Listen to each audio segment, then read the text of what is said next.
So welcome, everybody. Welcome, especially Professor Anita Allen. And before I introduce you and the speakers, I want to mention that we are here in Amsterdam in a specifically difficult situation at the moment, not only because of the war in Gaza and the protests and demonstrations over the last weeks at our university, but also because we have here in the Netherlands a radical right-wing coalition forming, trying to form a government, trying to find a minister-president. I'm not a pessimist, I think, when I'm saying that it might be more challenging, to put it mildly, to organize this sort of talks and discussions in the future. And not only, but also because we will have far smaller budgets in the universities. So let's enjoy the debates we can have. I want to introduce Professor Anita Allen. She is at the moment the HLA Hart Visiting Fellow at the Faculty of Law at the University of Oxford, which is actually one of the most prestigious fellowships in law which law or philosophy professors can attain. I was told yesterday that the first Hart Visiting Fellow was Professor Quentin Skinner. So that is, he's very good too, let me put it like that. So this is only, the Hart Fellowship is only the last in a long series of honors that Anita has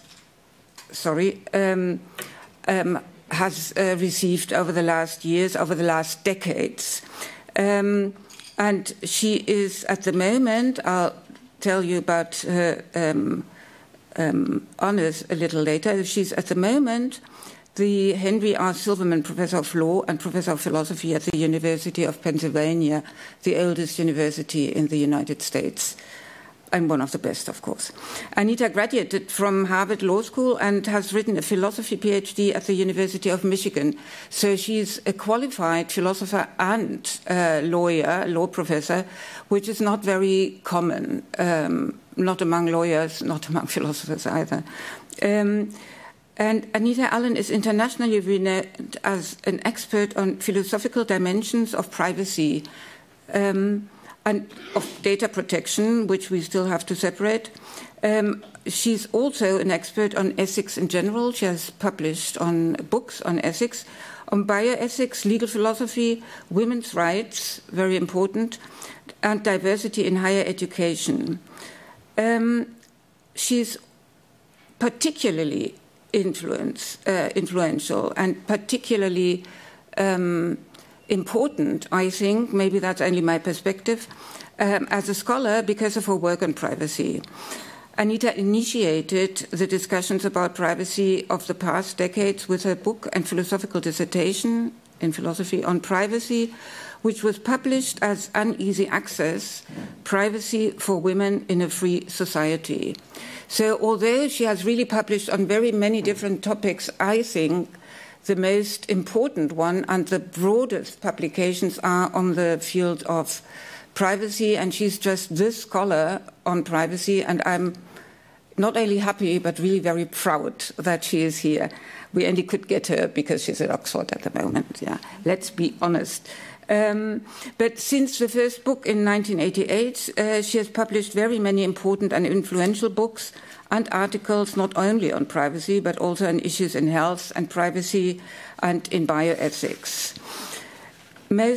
More recently, she started to write on the relevance of race in privacy law, again, I think, being one of the first to write on the subject in the law literature, and again, initiating a whole discussion on it. Anita held a number of really highly prestigious board positions, and she still holds a couple of them. And she served on President Obama's Presidential Commission for the Study of Bioethical Issues, which is not only an honor, I think, but also a very influential position. So she also was the first black woman in many different areas. For instance, the first black professor of philosophy and law, and I'll stop there, but she is besides being a wonderful scholar, also immensely important role model for generations of students. So I'm really happy you're here, Anita. I want to introduce the other three speakers in a second, and while I do this, you can already have a good look here.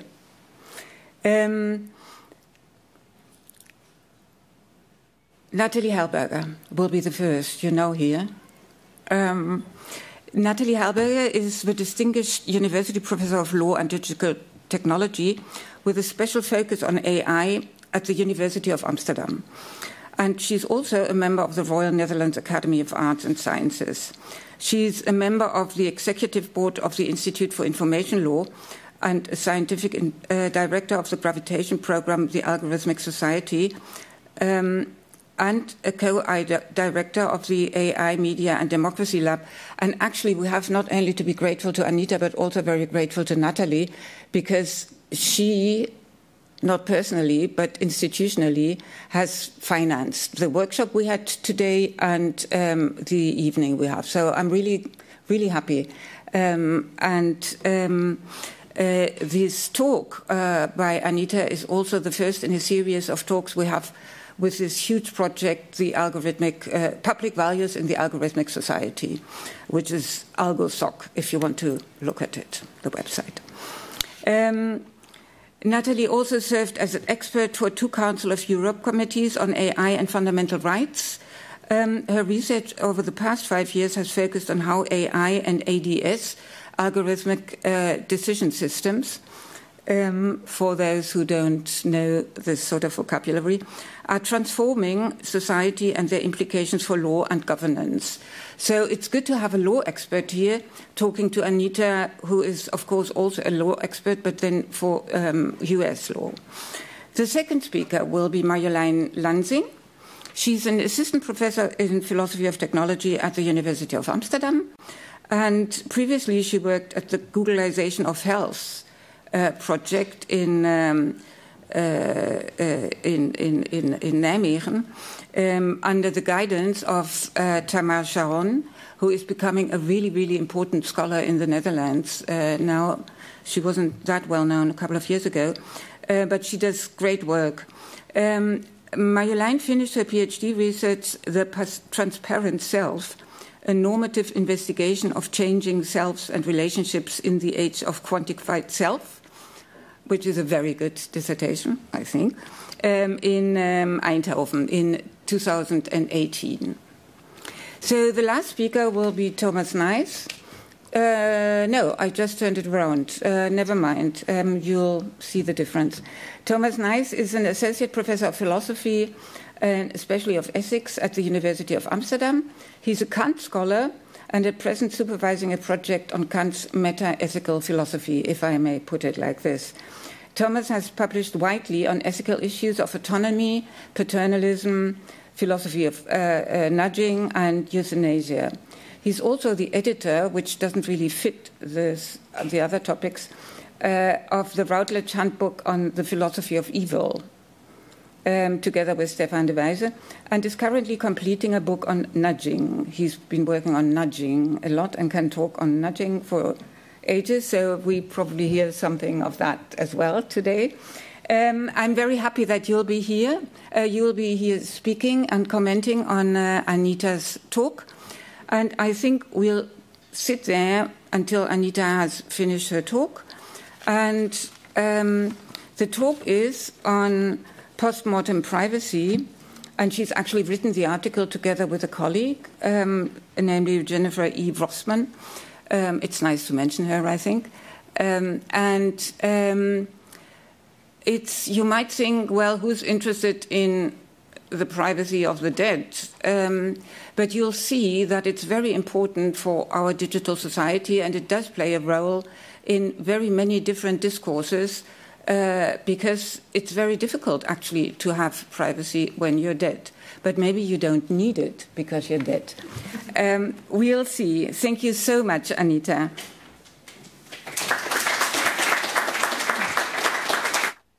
Thank you. Thank you.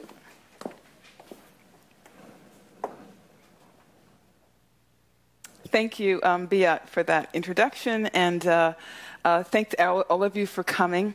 And I do think you need privacy when you're dead, and I'm going to hopefully clarify a little bit about why I think you need privacy when you're dead. So postmortem privacy refers to the idea of privacy after death, postmortem. And my colleague Jennifer Rothman, who has written this very, very long article with over 350 footnotes with me, is an expert on intellectual property law and the right to publicity. And we thought that combining our expertise, mine in the philosophy and law of privacy, hers with intellectual property and right to publicity, would mean we could do quite a comprehensive look at this topic of privacy and privacy-related rights and interests of the deceased and relating to the deceased. So, if you go to the law books in the United States, you'll see this repeated over and over again. The dead can't have privacy rights. It's a doctrine which goes way, way back to the, actually goes back to the late 19th century when the idea of the right to privacy was first born in the United States. Immediately after scholars, Warren and Brandeis, began to talking about the right to privacy, commentators and judges weighed in saying, of course you can't have privacy rights when you're dead. Why can't you have privacy rights when you're dead? Well, what judges and lawyers have been saying, many of them, for the last 100-plus years, is that the dead lack feelings and sensibilities. You can't be offended, right, or outraged when you're dead. Not only that, but privacy rights are personal. Your privacy rights belong to you as a person. And when you're dead, other people, even your own family, your spouse, your children, can't assert your rights for you. They're personal rights. Their essence is to be personal. So these two ideas, that privacy rights are personal and that people who are dead lack feelings and sensibilities, is the foundation for what we in our paper refer to as the no privacy rights for the dead doctrine. Sometimes we call it a dogma, just to really put it down. Okay, dogma. So that's what the lawyers say. But the philosophers say something a little bit different. They say, and again, I'm not talking about every philosopher, but many philosophers have said that the dead cannot have privacy rights. Why? Because the dead can't be harmed. How can you harm a corpse? Right? The dead don't have any interests. Interests are based on wishes, preferences, values. The dead don't have any more wishes, preferences, and values. And the dead can't have rights, because having a right, some scholars have said, means being capable of exercising the right, being able to claim it, being able to waive it, right? And if you can't do that, then it doesn't make any sense to assign rights to you. So these two sets of ideas from the legal community on the one hand and the philosophical community on the other hand combine to make a rather remarkable and impressive case against the idea of the dead having privacy rights. And the picture shows our dearly departed Amy Winehouse. And her picture is there for a reason that I will tell you in just a minute, which is that this moment, 2024, is a very, very good time to revisit the claim that privacy rights terminate with a person's death. There's never been a better time to examine and re-examine this claim. And why is that? Why is this such a great time to think about the privacy rights, if any, of the dead? Well, I think there are 5 reasons. One reason has to do with the fact that nowadays the deceased leave behind treasure troves of digital data, including their social media posts and emails. And so the question has arisen, well, when you die, who, if anyone, has a right to access those data? Your family? Maybe you don't want your spouse or your parents or your children to see all your social media posts and your emails. I wouldn't want mine to see it. Maybe you wouldn't want Facebook or Instagram or WhatsApp to claim as a corporate sponsor that once you're dead, they can do anything they want to do with your data. We don't want that either. So there's a real question about who, if anybody, should have access to data when they're deceased. And many many people are now claiming that because of the economy being so digital, it's imperative that your family and your heirs have access to your digital footprint when you die, because they doing things like winding up your financial affairs, filing your taxes, completing all the different paperwork that has to be completed when someone dies is much easier if you have access to their social media and to their various computer platforms or apps than if you didn't. So it makes a lot of sense. But again, there's this question: do the dead have any rights around what happens to their digital data when they die? Second, the circulation of images of the dead are generating huge controversy. And the best case from the United States is the Kobe Bryant incident. As you know, the basketball hero Kobe Bryant and his daughter, one of his daughters, was killed in a tragic helicopter accident a couple of years ago. And as you can imagine, when the word got out that Kobe Bryant was killed in a helicopter accident, lots of people went to the accident scene to look at the wreckage and so forth. And the police and law enforcement and first responders, of course, had to go as well. Some of the first responders who were government employees took photographs, gruesome ones, of the crash scene, and they began to circulate on the internet. And when Kobe Bryant's widow found out about this, she got very upset, and she actually filed a lawsuit against the Los Angeles for the misconduct, in her view, of the workers. And she actually ended up winning not a few dollars, but $30 million by virtue of this misconduct. And it's an unusual case because of the size of the award, but other Americans have won sizable civil liability cases involving the circulation of images of the dead without the permission of the family. Third reason is that technology now makes possible the reanimation of dead celebrities, public figures, and ordinary people. And, some people may not mind being reanimated when they're dead. Maybe Amy Winehouse wouldn't mind being turned into a hologram. Maybe Elvis Presley wouldn't mind. Maybe Elvis Presley's estate wouldn't mind, although Elvis Presley might mind. You never know whether the people who have control over the rights of publicity of an individual agree with the person themselves, what they would have wanted. Prince, we know, famously didn't want a lot of his music to be circulated after his death, and yet when he died unexpectedly without a will, his distant relatives with whom he was estranged suddenly come on board. They now own the Prince corpus, and they have been releasing the music, which he would not have wanted to be released. But in any event, reanimation. What does it mean to reanimate?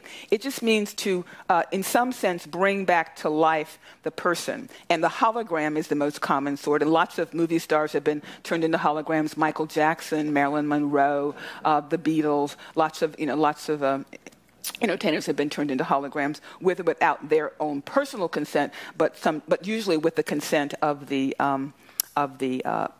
people who own the publicity rights, sometimes without consent, leading to lawsuits. One of the most strange reanimations, I believe, was one that happened last year, where someone got the idea that, in the United States there are tons of school shootings and school children are tragically killed. This happens way too commonly in the United States. Someone got the idea of reanimating the voices of the dead children, and then taking those voices to Congress to plead with our senators and representatives to enact gun control laws.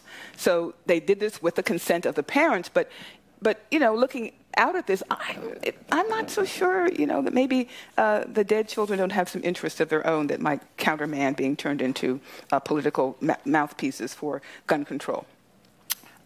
Big business now in interactive wills, holograms, AI conversations with the dead. People are choosing to reanimate their loved ones, people who have money and afford it, reanimate their loved ones, and AI is enabling them to have conversations with their loved ones. Just as you can have a conversation with ChatGPT, you can have a conversation with your dead mother, because AI can reconstruct that person's voice, and some of their interests and values can be turned into what look like a real-time conversation. Money to be made there. And then finally, there's a growing social justice awareness of hideous wrongs done to indigenous, enslaved, and subordinated peoples, remains, and identities in death. And, there are, the Native Americans in particular have now a federal statute in the U.S. which requires that their burial grounds and the artifacts which might be in a museum be properly turned back over to the tribes for proper disposition in accordance with the tribe's own values. And African Americans now have rights based on new laws that protect them from having their burial grounds treated with disrespect. And then there are lots of private lawsuits going on right now where private individuals are trying to get institutions and the government to treat remains and photographs of dead people of color properly. So probably one of the best-known lawsuits is a lawsuit being brought by a woman who is suing Harvard University, because Harvard University has these very old photographs of enslaved people whom she believes are her ancestors. And Harvard has very frequently used these images on their book covers and postcards and so forth. And she believes that as a descendant of these enslaved people who were photographed without their informed consent, that she is entitled to possess those images and to control whether or not they are used for commercial or other purposes. So this list of 5 reasons, to me, makes a very strong case for taking seriously the question whether or not the dead have privacy rights, because maybe privacy rights are a discourse we can turn to offer some protection to people who have passed on. So the aim of the paper that Professor Rothman and I have now written, that will be published in the fall in the Michigan Law Review, our aim is to address the confusion and disagreement over whether, when, and how the law should extend privacy rights, and hopefully to provide some guidance for lawmakers as to how the law should address concerns over privacy rights for the dead and their living relations. So those are the goals of our project. And my friend Jennifer is already going to various state and federal legislative meetings to push the idea of greater protections for the deceased. Okay. So the paper has several parts. The first part of the project we called Mapping Privacy for the Dead. So I told you in the beginning that going back 100 years, there's this doctrine or dogma of no privacy rights for the dead. But what we discover in our research is that actually that's never been, strictly speaking, true. That even at the earliest beginnings of the right to privacy, there were whole courts that were extending privacy rights to the dead or to the living in relation to the dead. So our mapping, it's like we're looking for, like here's the law, we're looking for where in the law privacy rights are extended to the dead. And we found some very interesting things. So for example, I'll just take a couple of examples. Let's take the health privacy laws. So despite the no privacy for the dead doctrine that certainly does pervade in the common law, under our health privacy law, we call it HIPAA. It's the Health Insurance Portability and Accountability Act. We call it HIPAA. But under the federal health privacy law, which every American is protected by, when you die, what happens to your privacy rights? 50 years. So for 50 years after your death, the hospital or the doctor is still required to protect your privacy just as if you were still alive. So already a major area of privacy law we've discovered does extend privacy rights beyond life, extends them to the dead. Same thing with our education privacy laws. School records. So if you die before you're 18, your parents have the same rights you would have had to protect the privacy of your school records, your transcripts and so forth, disciplinary records. But if you die before you're 18, your parents have your rights until they die. So suppose your parents live 30 years after you die as a child, then you have 30 years of privacy protection after you're dead. So there too, there's privacy rights after death. And same thing, census, privacy of census data, tax records, banking records. You still, in the U.S., have some privacy protections for your financial data after you have died. So actually, it turns out not to be true in any simplistic sense that there are no privacy rights for the dead. We also discovered some pretty amazing limitations. For example, no constitutional rights survive death. All of them extinguish when you die in the United States. And that's a pretty big area of concern as well. Okay. I've already given you the example from tort law of Kobe Bryant and his daughter. That's a picture of them in happier times. But in general, there's a lot of protection given in our common law and our tort law for funerals, for autopsy images, for the physical body, death scene, death images. These things are treated as private even after death. And parents are allowed to assert those rights. And some of the cases that I find very poignant are cases involving stillborn babies. So there was one recent case, where a woman had a stillborn child. A baby was born dead, and she goes home, and a couple of weeks later, she opens her mail, her physical mail, and there's a photograph inside of her deceased fetus posed in a lifelike position with little angel wing props attached to it. They sent this to her, thinking, of course, she'd be happy to have this lovely image of her dead baby. She was not happy, and she brought an invasion of privacy claim. And the court was reluctant to say that the dead baby had a right to privacy, but certainly the court said the mother had a right to privacy against having the photograph taken without her consent. That was a recent case from just about a year ago. There are some older American cases which reached the same conclusion. There was a case where a baby was born with its heart outside its body.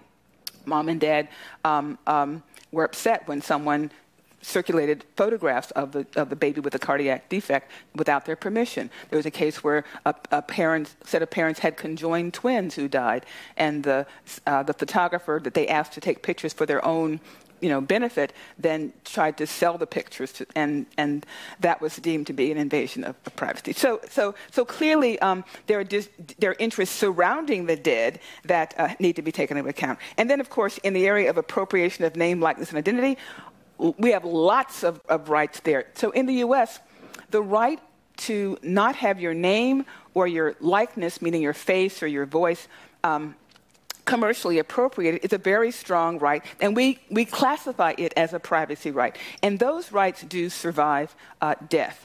And they survive death especially for people who have exploited their commercial value while they were alive, like Taylor Swift. But suppose you have someone who hasn't exploited their identity, like myself, who passes away. I still have some interest in my identity not being appropriated and would have some right to privacy claims against somebody who simply took my identity. And one of the funny things, not funny haha, but weird haha things about this right to publicity business is that we have 50 different states in the U.S. We have almost 50 different laws about how long these privacy rights of appropriation last. Some states say 10 years, some say 20, some say 50, some say 70, some say forever. I mean, it's just no, and that lack of any kind of uniformity, even in one country, is something which my co-author and I would like to see addressed. We need to come up with some way to think about this systematically. All right, so I'm not going to dwell on my HIPAA example. I kind of already have. The census data is protected for 72 years after death. Why 72 years? The reason is very technical, and I won't even get into that.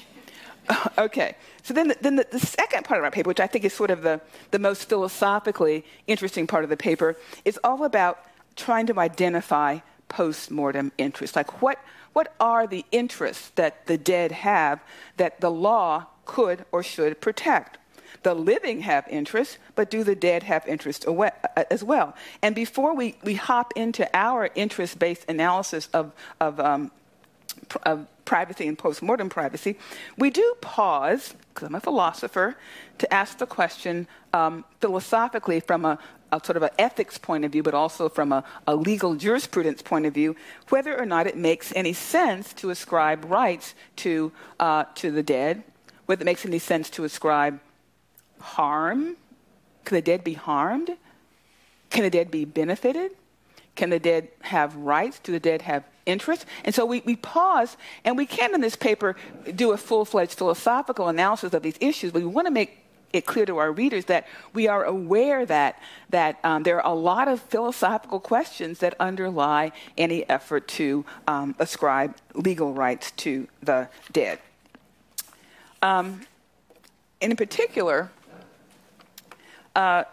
we have this concept we call the jurisprudence of exclusion, because the law does have general views about what kinds of entities can have rights. So for the most part, trees don't have rights, and fishes don't have rights, and embryos don't have rights. That may be changing. Corpses maybe or may not, maybe they should. But who is qualified to have a right, and why? And deceased people are not the paradigm case of right holders. The paradigm case of a right holder is a fully autonomous adult human being, right, acting out of rationality and free choice. That's who has a right. Anything less than that, we can pause and say, well, do children have rights? Do older people, do people in comas, babies? So that, so you have the paradigm, and you have all the hard cases, and we recognize that dead people are a hard case. We recognize that. And then, we look a little bit at the different theories of having rights that we find in the philosophical literature, and this is an oversimplification, philosophers, but there seem to be sort of two broad types of rights theories. On the interest-based theories, any entity, X, can be ascribed a legal right, L, if that X has an interest that the L could protect. So if you follow an interest-based theory of rights, then if the dead have interests, the dead can have rights. And so we could include entities that don't have moral autonomy into the category of right holders. But the will theories of rights, which can be contrasted with the interest theories, ascribe rights if and only if the person has an interest or a preference that could be protected and capable of being exercised or waived. And the dead arguably don't have interests or preferences anymore. They are not capable of waiving rights or exercising rights. And so this kind of a theory could exclude entities without moral autonomy unless we're allowing for the possibility that one's rights can be exercised by a proxy or by an heir. So having acknowledge that there are all these complex philosophical issues which we don't resolve, we simply flag them. We then launch into our discussion of what are the interests that various categories have. What interests do decedents have themselves? What interests do you and I have? We call people like you and me future decedents. Because we're all going to die in the future. We are future decedents. And we argue in the paper that while the dead, qua dead, do not have rights and interests, quite unproblematically, we believe, you can ascribe interests and rights to future decedents, to people like you and me, concerning what happens to our remains in our including our bodies, our digital footprint, our digital data, and our property after we die.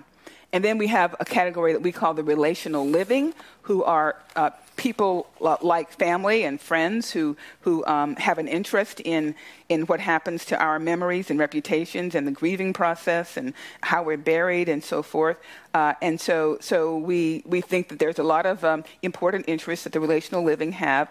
And so we're quite willing to say that the law should ascribe privacy rights to future decedents and to the relational living. We also think the law should ascribe rights to that out of a sense of what society might need. And so respect for the dead and for burials is not just an interest that my family has or that I might have as a future dead person, but society as a whole has an interest in a culture that respects the dead.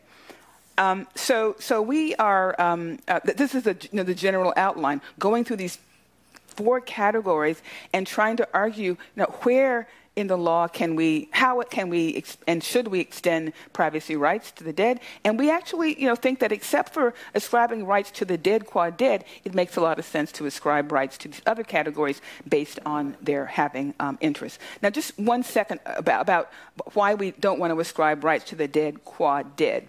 And one of the reasons is that we believe that once you're dead, it's very hard to know what you would like, what you would prefer, because even if you, while you were living, would prefer, say, to be cremated and buried in Israel, maybe we don't actually know what, if you were aware of the exact situation, you would make that same choice today once you're dead. And also, although many religions, great world religions, do posit life after death, we don't want to get into a religious, metaphysical debate about what people who might be in heaven or purgatory or limbo or in some other stage of being, what those people would want, need, expect the treatment after they're dead. So to avoid those problems, we just say, let's talk about future decedents, not about decedents themselves, because all of us are future decedents, but maybe only some of us are decedents. Okay, and then the last part of the paper is all about contours and boundaries. So if you agree with us that it makes sense to ascribe rights to the dead, then there are going to be some questions about those rights. Questions like, well, how long do they last? As I was mentioning earlier, do they last 100 years or 20 years or 5 years? So the duration is going to be an issue. And our analysis suggests that there are important questions about boundaries that maybe have been overlooked by the law. So, for example, there was a famous case where I'm going to go to the next page because I can have pictures. The woman in the picture is Betty Page, and she was a famous pinup girl during the 1950s. Pinup girl meaning a pretty woman with a nice figure who was photographed, and her images were circulated to men in men's magazines or in on calendars and so forth. And when she was about 33, she had a religious conversion, and she kind of regretted that she'd been posing for pinup pictures, many of which were nude. She was also in a lot of really kinky sexual bondage films in which, she was having sex with other women or engaging in acts of bondage with men and domination, dominatrix. Okay, but she rejected all of that. And in the second part of her life, which is much longer than the part of her life in which she was doing pinup stuff, she was a religious hermit. She developed schizophrenia. She was hospitalized, had a very difficult life. Well, the people who now have gained control over her right of publicity have decided to reissue the movies and reissue the photographs of her, and in a way which she, of course, would never personally have approved. And so this is a good example of how, if you're going to ascribe privacy rights to the dead, we might want to ascribe them in a way which can still protect people, even though their rights may have been transferred through some process to third parties who don't have their best interest at heart. Okay, and then other issues around boundary setting would involve things like, let's suppose we have interest of the future decedent in deciding about the publicity of their body after they die. I have a picture here of self-immolation. There are people who deliberately set themselves on fire. This happened recently in the U.S. Deliberately set themselves on fire in highly public places to protest political causes, and they want the gruesome images of their death to be publicized. They want the opposite of what Kobe Bryant's wife wanted for Kobe Bryant. And yet society may have an interest that opposes the interest the individual has in wide circulation of images of self-immolation to avoid copycat kinds of problems. So these are some of the boundary issues. And just one last example of boundary problems. There's going to be an issue about freedom of speech.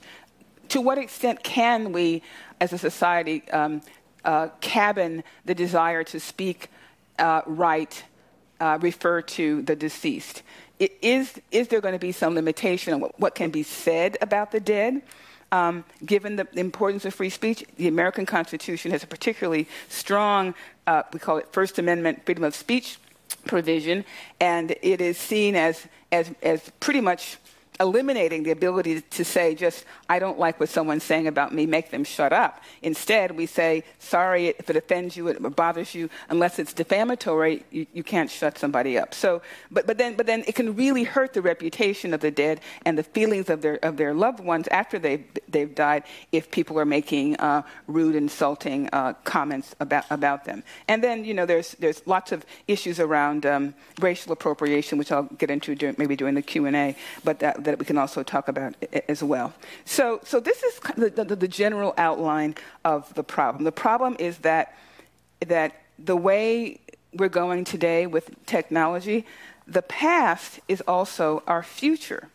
And there's concerns about the extent to which the past ought to be our future. My co-author is very concerned, for example, about the fact that if you can just reanimate old celebrities, people who have talent today may be unable to get traction because the marketplace is full of Elvis Presley and Michael Jackson and Whitney Houston, and when the newer celebrities, who would be celebrities, would like to be in Las Vegas or be in these big arenas giving concerts, they're not welcome because it's much cheaper and to rehash old artists, maybe even making old artists sing new songs or engage in new performances. So there's lots of concerns about the past becoming the future, concerns, yes, about the rights of entertainers, but also the rights of all of us future decedents. So I thank you and look forward to the commentary.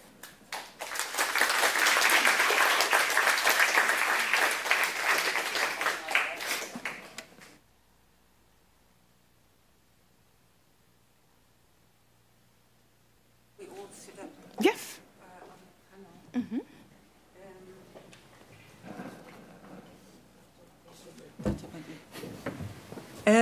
So the first commentator, or Natalie, do you want to stand here to give your comment? Yeah. Yes. Okay, so first of all, thank you so much for a really thought-provoking study.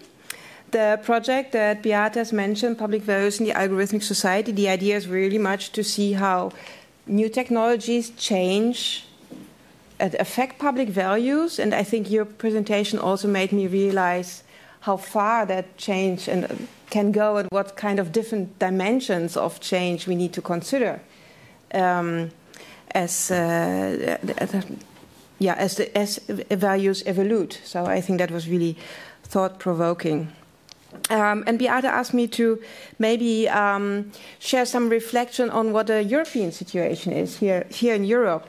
And as you know, in Europe we have the General Data Protection Regulation,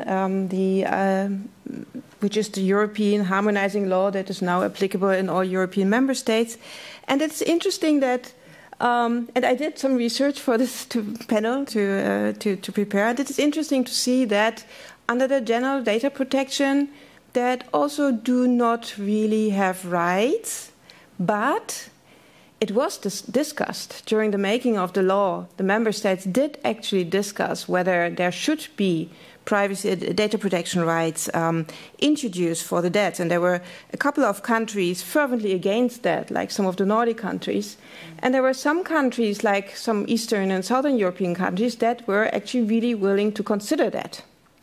In the end, they arrived at a typical European situation, agreeing that member states, if they want to, can regulate further and regulate these issues. And that's why Europe is actually a really interesting country to look at, because we do have within the European countries very different approaches to that. So, for example, the dead may not have privacy rights, but the living can make a will. And the whole discussion about hereditary laws is very very central to these discussions we're having here right now. And in several European countries, like France, for example, but also Italy, I believe, the law stipulates that people can actually make a will over what happens with the data after the death. And under Italian law, also, the heirs can execute that will for all of the affiliates' data protection rights. In other European countries go even further and say that the dead do have privacy rights. For example, in Denmark and Iceland, their privacy laws continue to apply for a certain number of years after someone has deceased. In other countries, the dead may not have rights, but they exercise their rights beyond the grave. So certain rights, for example, in Bulgaria or Hungary, certain laws determine that the heirs or other people that show a family relation, that is also really interesting to look into who can actually execute these rights, can execute maybe not all rights, like in Italy, but certain rights, like the right to access or the right to deletion of an account.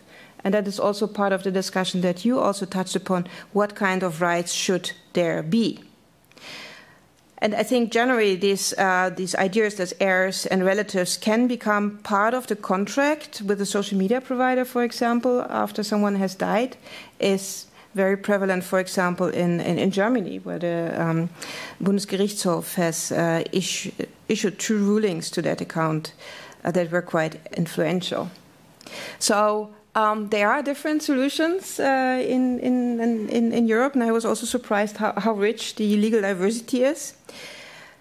But in the end, data is about business.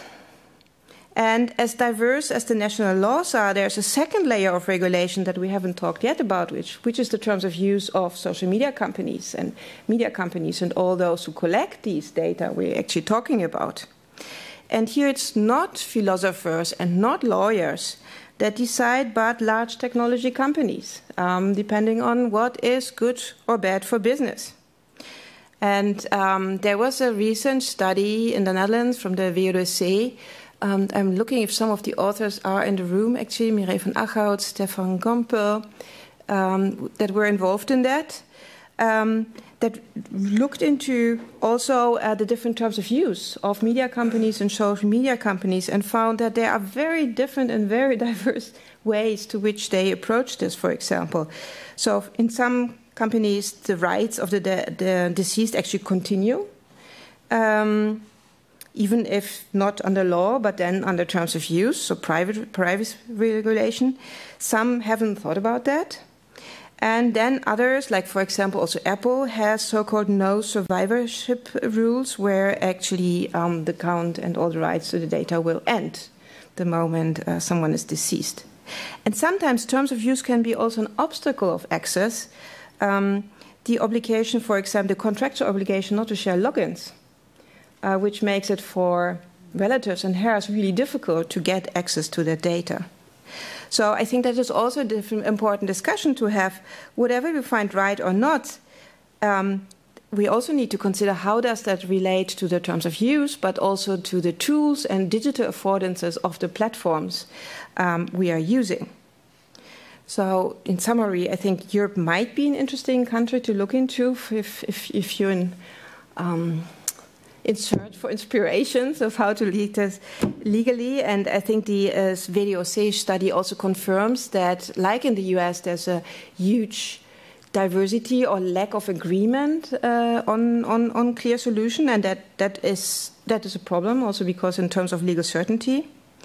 And there also are, as discussed, that you haven't touched upon, by, for example, copyright law, the portrait right, which can be inherited, or hereditary laws. And can I also go immediately for my first question? Yeah, absolutely. And that actually leads me to my first question. I'm very interested also what you said about this whole AI industry actually jumping on this train, large language models, and how you can use data of deceased to train large language models to talk to them or make them talk. And then I wonder, should we have this discussion not only about privacy, but maybe also about other fundamental rights, like the right to freedom of expression? If the LLM makes me say things that I normally wouldn't never said, or right to human dignity, or the right to hold opinions that someone might put in my mouth, even though I'm only an LLM. Yeah, again, thank you so much. Thank you. Thank you very much. Thank you. Sure. Yeah. Thank you for those great comments. I think it's important, as you say, that we think about what can be put in the mouth of the dead person. A lot of the discussion is just about using the image, using the facial characteristics, the voice, and so forth, the musical style. But as you say, suppose the dead are just simply saying things they don't agree with. The dead was far left, and now that they're being heard saying far right things. Can we talk about the rights of the dead to be appropriately represented, or some kind of accuracy criteria?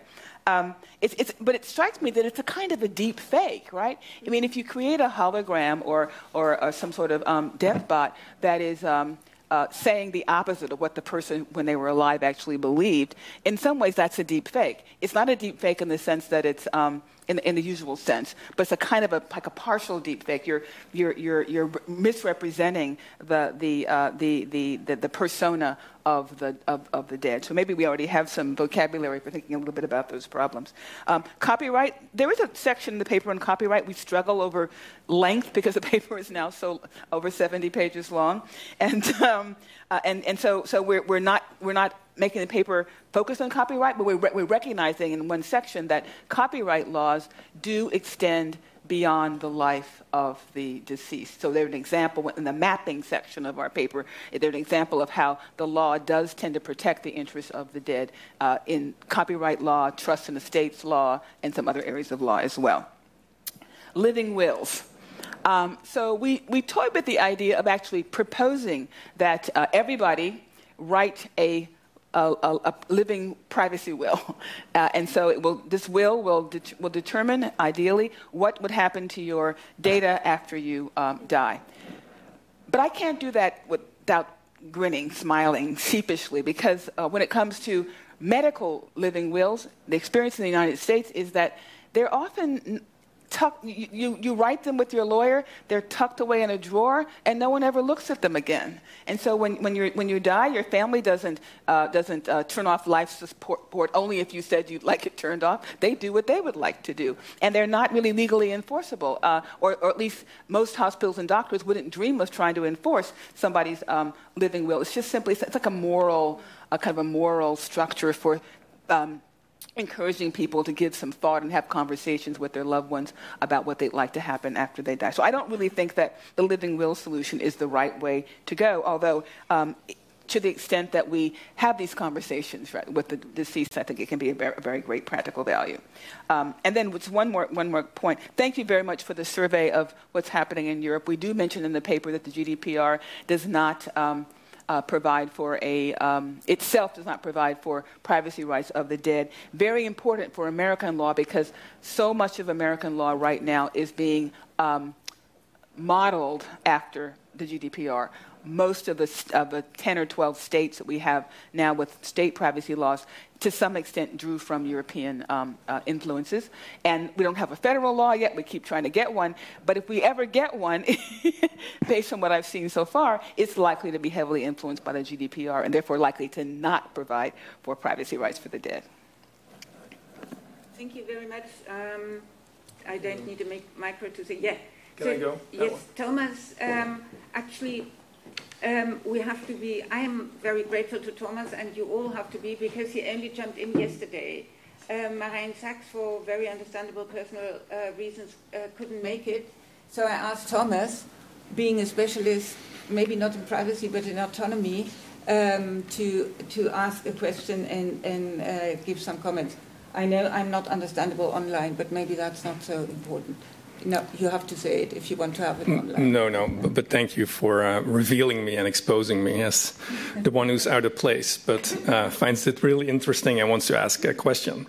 So indeed, I'm going to take the coward's way out, let's say, or just the philosopher's way out, and focus on the second part of the paper, which is about the philosophical foundations. And as already said, so I've written a book on evil, and one of the great philosophical questions was, what is the evil of death? And the conundrum was posed by Epicurus, who said, as long as we are here, death is not there. And once death is there, we are no longer there. So where's the harm, let's say, where's the evil in death? People have questioned that idea and tried to locate, indeed, the harm or the evil of death. And I think one of the most convincing accounts of that, related also to the problem that is discussed here, is that death deprives us of something.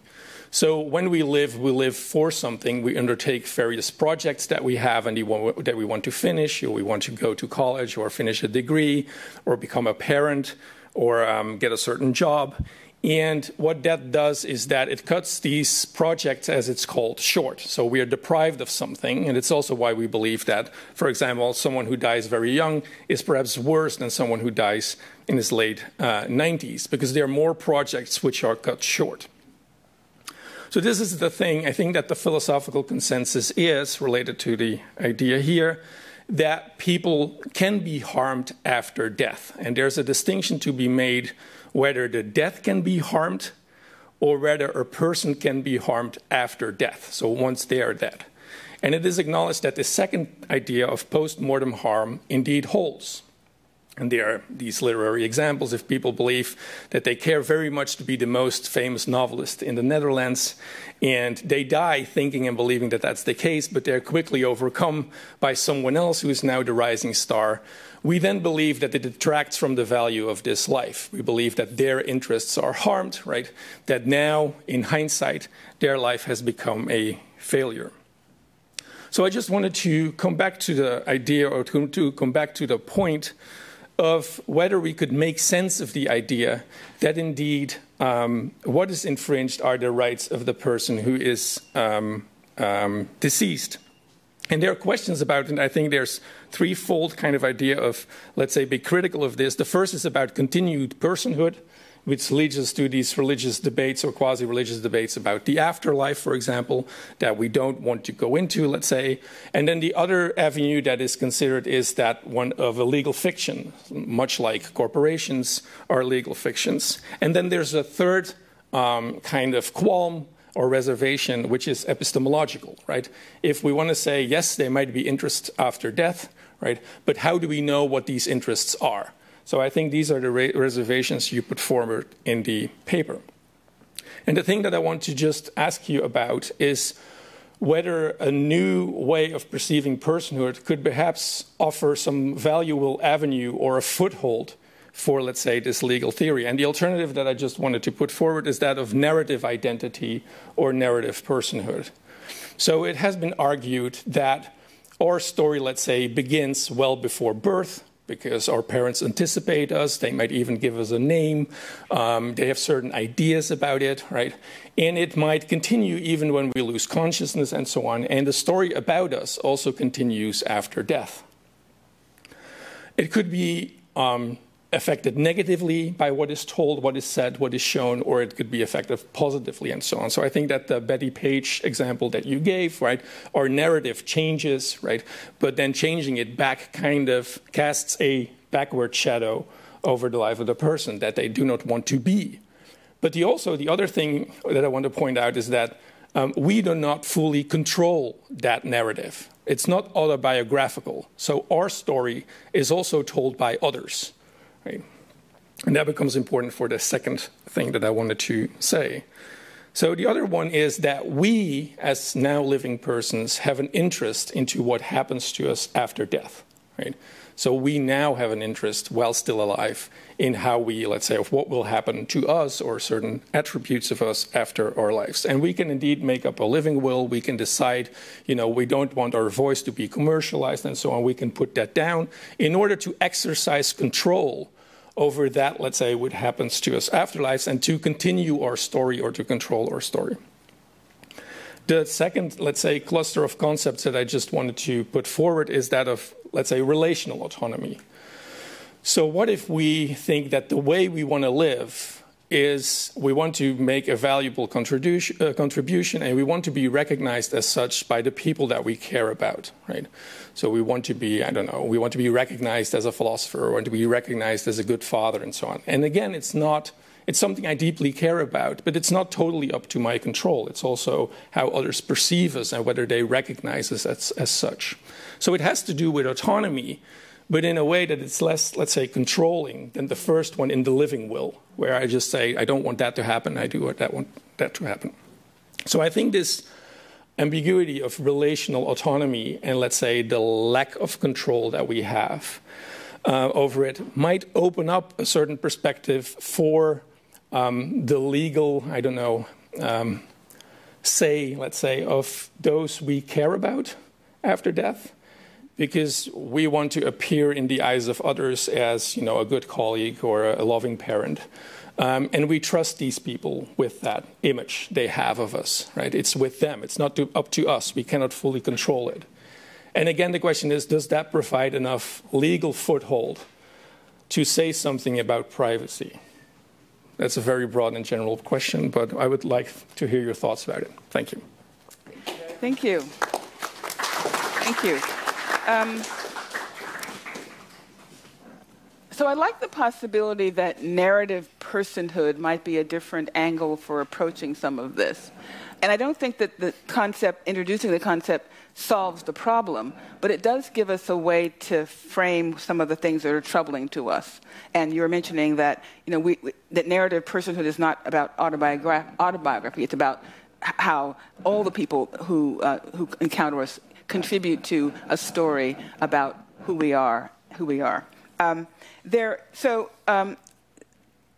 are a number of really interesting legal cases that it seems to me reflect the difficulty of narrative personhood. For example, the sons of Martin Luther King control a foundation that has publicity rights over his speeches and so forth, right?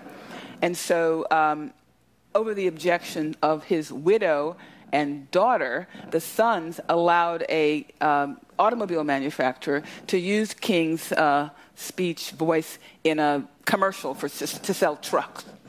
So you have one of the greatest civil rights leaders of all time, at least in the United States, selling trucks. And it was very offensive to people who admired and loved Martin Luther King. Yet the sons are the sons, so they are the heirs, and they control the legal rights to the speeches, and so they can do whatever they want to do. Oh, and even the widow can't object because she doesn't have control over the property.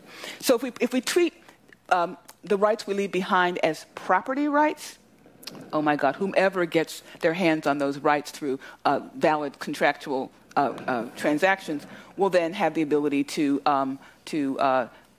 rewrite our story, defy our story, ignore our story, and maybe you don't want to suppose that the King's sons decide to sell their interest to say Harvey Weinstein, Miramax Books, right? Miramax, right?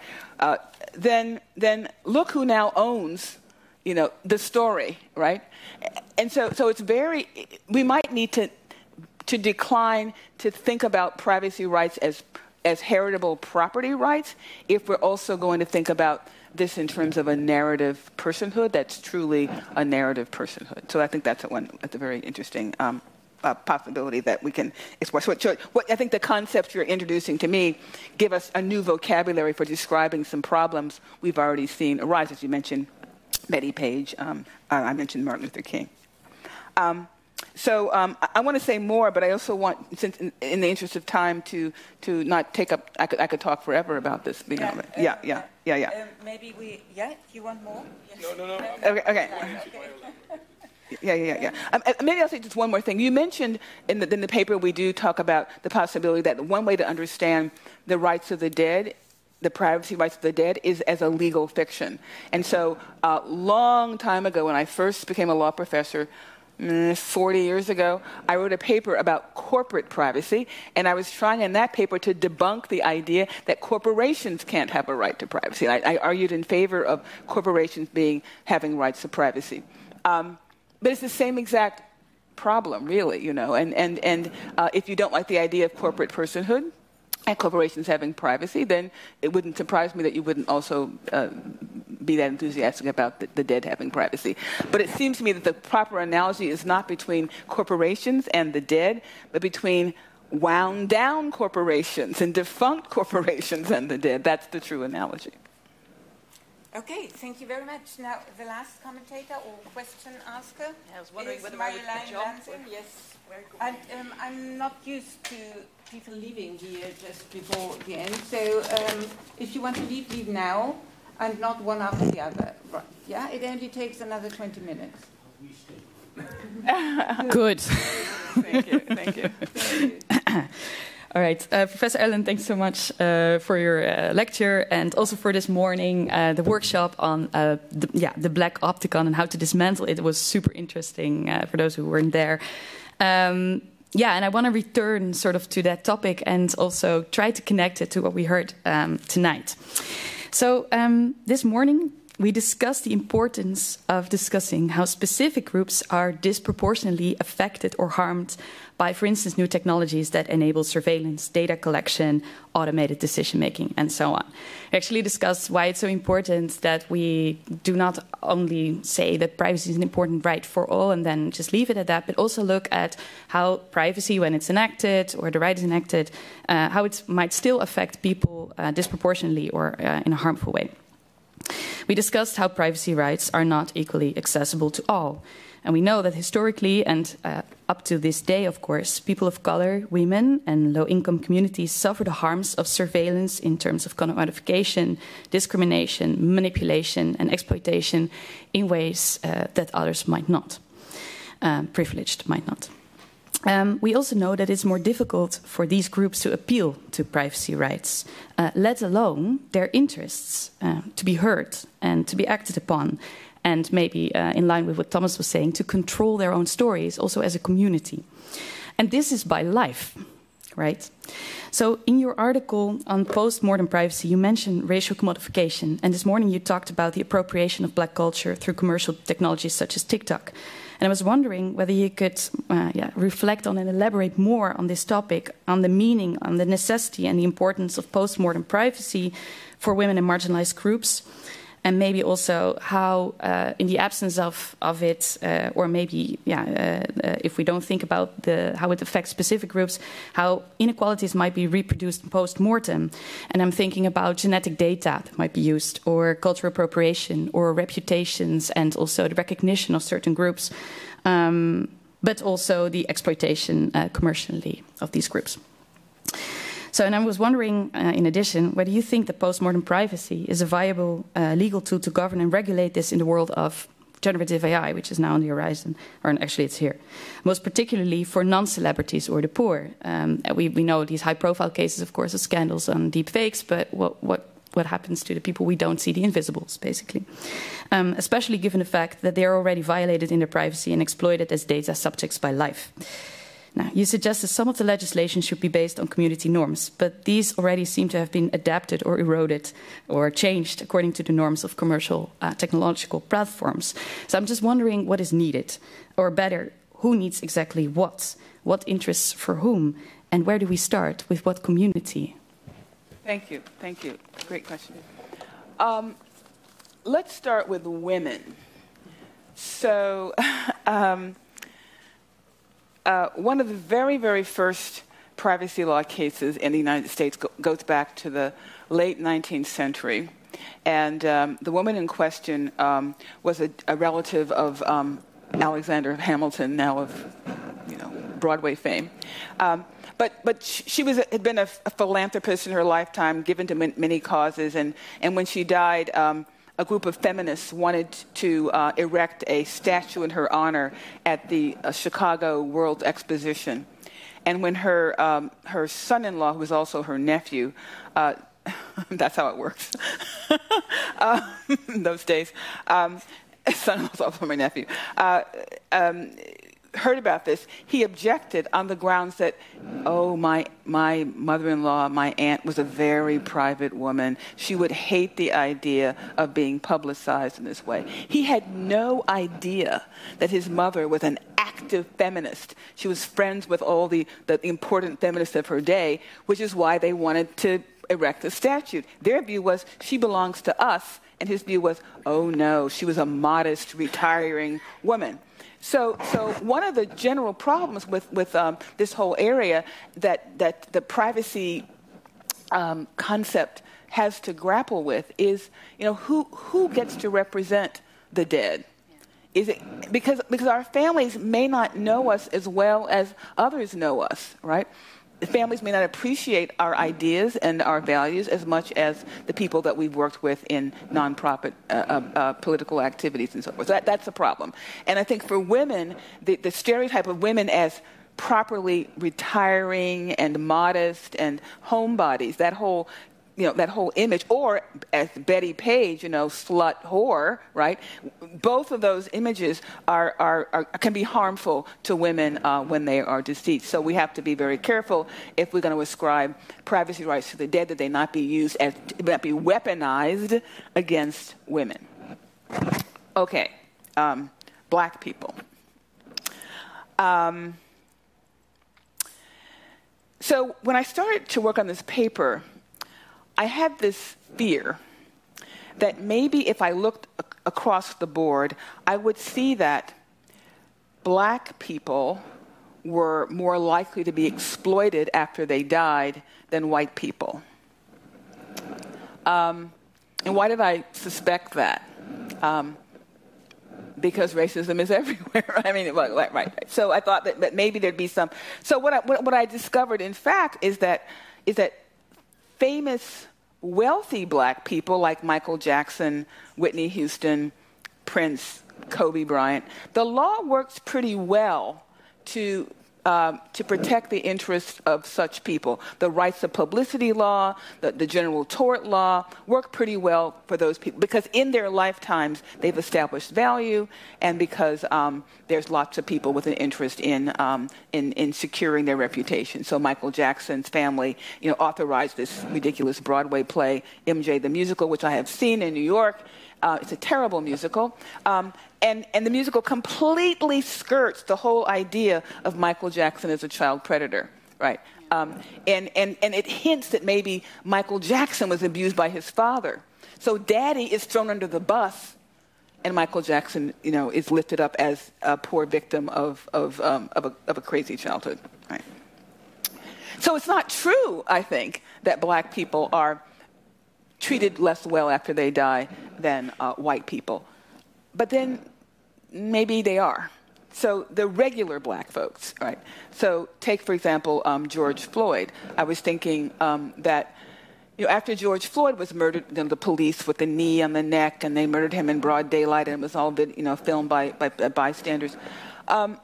Suppose that some company like maybe, I don't know, name your favorite posh designer, Gucci, maybe. So, decides to make, George Floyd T-shirts with glitter and sparkles, George Floyd's head, and to turn George Floyd, this tragic black man, into some sort of commodity, right? Can sell George Floyd T-shirts and George Floyd tote bags and George Floyd mugs and all for the cause of, raw, anti-police, abolish the police. But it's merchandise and it's commodity and it's turning a man's tragedy into commodity. Should his family have the right to say, you can't do that? You can't put our son, nephew, cousin on your tote bags and mugs? George Floyd doesn't have established rights of publicity like a Michael Jackson or a Whitney Houston would have, or Martin Luther King would have. And so, to some extent, as an ordinary person, he's more vulnerable to exploitation. And then, on the other hand, we don't want to silence the world concerning George Floyd.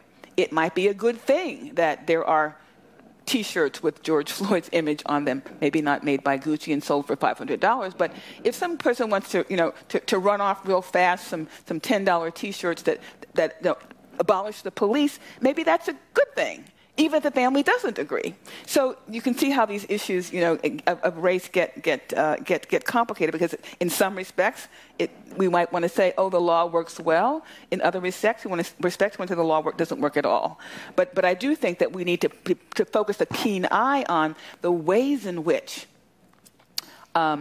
commodity racism might be playing out in the American public sphere. And just, I told Beat to keep me from giving long answers. So, okay, so one more example. I love examples, you see. So, again, early in privacy law in the United States, a white woman sued a company that made baking flour because they put her photograph on the cover of their product without her permission. And in 1904, when this is happening, for a white woman, to be used as a commodity, it suggests she lacks moral character, because the proper woman is going to be, the dutiful daughter who doesn't leave the house, scuola chiesa. And so she brought this lawsuit to preserve her reputation, right? And she lost their lawsuit because in 1904, there was no such thing yet in America as the legal right to privacy. But contrast, as one scholar, Eden Osuka, has done, contrast the story of this woman, her name is Roberson, with the formerly enslaved black woman who became Aunt Jemima, the trademark for pancake flour. Nobody thought it was a wrong to put a black woman's image on a product, because black women don't have any virtue worth protecting, right? So she was put on the package. Nobody sued. She was paid pittance. She was brought to state fairs, and she was, making pancakes for white people in the tent. I mean, and it's just so we do know that there are different intersectionalities. There's different ways in which society in the past and also in the present views the publicity given to black lives and white lives. So there's lots and lots and lots of stuff there to talk about. And I'm very interested in continuing that part of the research past the publication of this article, because we don't have enough space in the article to do justice to all the issues around commodity racism that arise in the context of the decision of the rights of the deceased. Well, thank you very much. I think now I need a micro, please. Thank you. So after this first round, I mean, we don't have that much time left, but I do want to have a look whether any of you has a question. Yes. You've met Hans earlier? Yes. Maybe you can say just briefly who you are. I'm Hans de Zwart. I'm a philosopher at the Amsterdam University of Applied Sciences. And thank you for a very thought-provoking discussion, which provoked a lot of thoughts. And one of them is that something that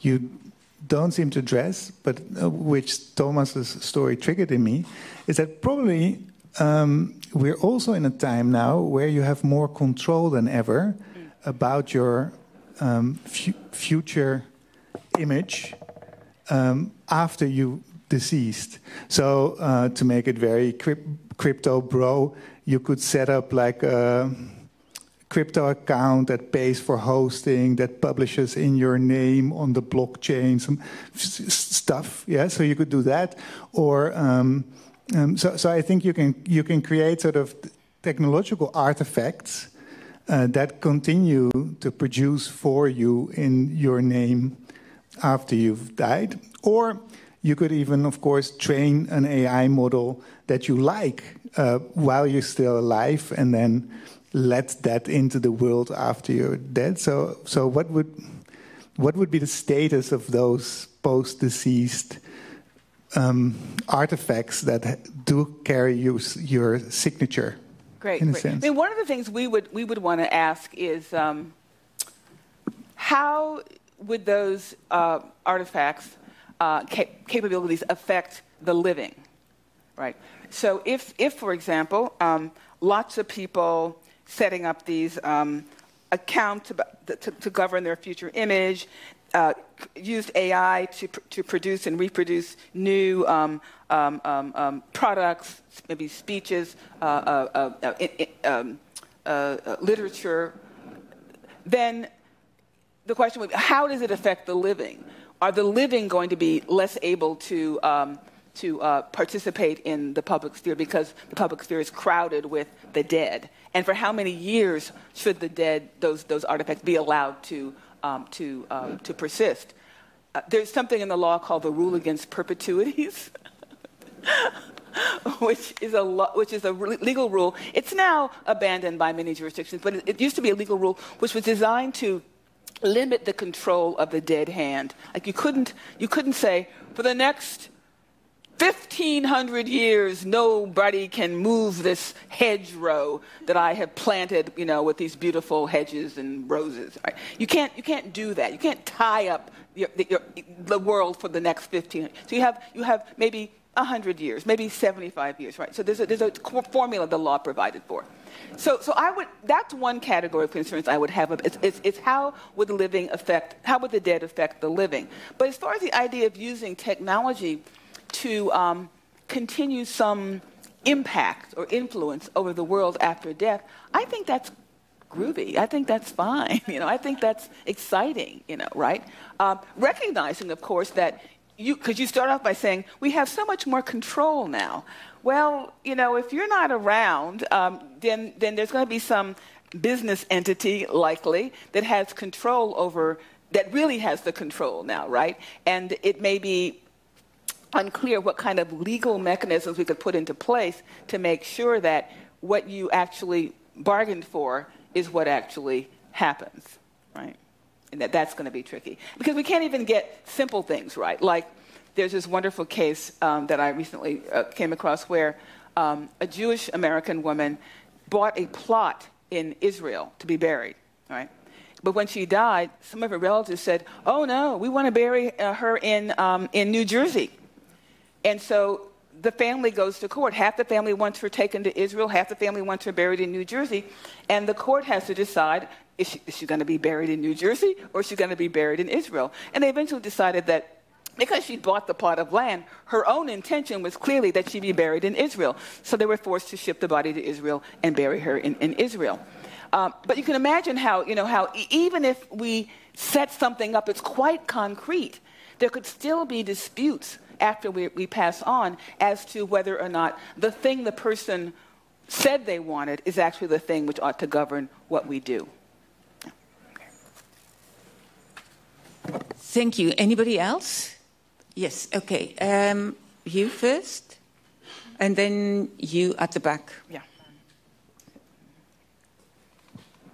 Yeah, thank you very much for a very interesting presentation and comments. My name is Maria. I'm a PhD candidate at UMC Utrecht at the Department for Bioethics and Health Humanities. So my question is more related to this field. As maybe a lot of people here know, there is a lot of struggle with developing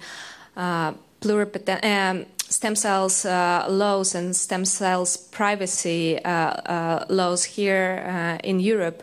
So my question would be, does this concept of postmortem privacy laws would actually entangle and make this discussion more complicated? And if it's going to make it that complicated, do we need this law for the dead if it's going to make the life of alive people more complicated? Yes, thank you. Thank you for that great question. So we do note in our paper that the laws concerning biospecimens, actually, many of them do pertain to biospecimens of the dead as well as of the living. And so I think the mapping that we do of the areas of law where there's some toleration for and even encouragement of rights for the dead includes the law of biospecimens, and but not generally speaking, because generally speaking in the U.S. our so-called we call them the common rule, our ethical research rules don't apply to the dead, but yet they sort of do apply to the dead. They apply to these specimens. So if someone takes part of your tumor or takes your stem cells or cells out of your body, it may be that there are rules of genetic privacy that govern who can have access to that information on what terms. So I guess I think I agree with you that, boy, if we really start to take seriously the idea of postmortem privacy, that one of the areas that's going to be incredibly important to sort of wrestle with is going to be the area of stem cells. And any biomedical domain where some part of the person survives or is retained after that person's death. And so that could mean an organ for transplant. It could also mean just a group of cells. It could mean an immortal cell line, or it could mean just a group of cells that are stained and put on a glass slide, right? But so what degree of postmortem privacy do we want to ascribe to human biospecimens? I think is going to be something that we're going to have to struggle with. Thank you. So we don't have a lot of time left, but there's one question there and one question here. Can we take them together and then I'll we'll respond have the briefly. Yes, Good. Thank you. So my question is honestly kind of similar, so that's good. But I was thinking more about the, I guess, like ethics side of it. So I guess more towards Thomas' side. First of all, thank you all for the great talk. But I was also wondering, like, how do we balance advancements, for example, in medical science? I was thinking, like, in the case of Henrietta Lacks, whose cells are still being used to advance the field of cancer research, but whose cells were taken very much without her consent. And I mean, she didn't even find out, while she was alive. How do we balance this sort of, going forward in medical research or any other area of research, while also, acknowledging that it is unethical and like allowing for space for these advancements at the same time, if that makes any sense? Thank you. It does. Yeah. So I'll wait and. So why don't you have this one? Without Dirk van Eeuwen, thank you so much. I want to draw for a moment, I liked your attention to the living who need to go on. And there is particular major difference in the United States and this country. When you die in this country, the certifying physician signs a document for City Hall that will give you permission to be buried, and a totally confidential, sealed document with the cause of death. Sealed? That is sealed and is not in the public domain. In the United States, when you die, there is a death certificate that includes, sometimes for family members who have to shop around 15 times with agencies, with the death certificate, with painful information about suicides, about HIV that nobody knew. And so it starts the moment the people die that 12 states of the United States still have an open record of the state and the towns for that information. So if you work on that project, that I love to hear, with the attention to the living, to protect the information of the deceased and regulate who in the end is entitled to that information, I think is a very humane, important point that I hope you address. Thank you. So, we don't talk about death certificates, but you're quite right. In fact, in the last 3 or 4 years, I've been able to go back and find the death certificates of some of my long-dead relatives and learn the cause of death. I didn't know, why my grandmother died or why my grandmother died. So you can indeed search American death certificate records to find out cause of death, which might seem like sensitive, private information, which should not be available to the public. And I think that we do, though, have some states have laws that accept information about HIV as a sort of special case, and so that would necessarily appear on your death certificate that you died of AIDS or HIV. But you're right. If it's heart attack or emphysema, the homicide, suicide, that might very well appear. And it is, I think, from the moral point of view, sensitive data, something which could be protected. And so if the dead have privacy rights, maybe the dead do have privacy rights that extend to how we describe the cause of death, right? In my university, if a student dies of suicide, they conceal that fact. I mean, they don't, right? They don't tell the whole, they might say so-and-so passed away, but they wouldn't say why, right? So that there's a sensitivity around cause of death, and I think that, yes, the dead do have rights to cause of death privacy that we should perhaps say more about in this paper. But most important, if it's in the public domain, yeah, that gets the own interpretation in communities, etc. So, but you're right, you can hide it in many ways. Yeah. Again, you don't want to hide all of it, but you might want to hide some of it. As far as Henrietta Lacks is concerned, we had a discussion this morning in the workshop about Henrietta Lacks, and I mentioned that I had met Henrietta Lacks's grandchildren at a health privacy event in Aspen, Colorado, and I asked them about their involvement today in protecting the legacy of their grandmother and in how they viewed the privacy of their own DNA, because now her DNA is out there, their DNA is out there as well.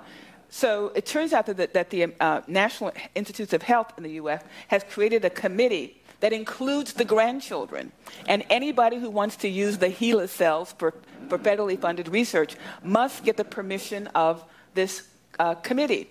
So I asked the grandchildren, well, how often do you say no? How often do you disapprove the use of the cells? And they said, oh, we always approve, which I thought was interesting. And I'll stop there. Is that your last sentence? We'll always approve, yeah. Thank you so much, Anita. That was really a fascinating talk and discussion. Thank you all as well. But there's one person I want to thank specially, and that is Natalie van Doorn, because she organized practically everything here. So thank you very much. And in order not to go outside right now, you're all invited to have drinks in the back here. Thank you so much. Thank you, Anita. Thanks a lot, Bea.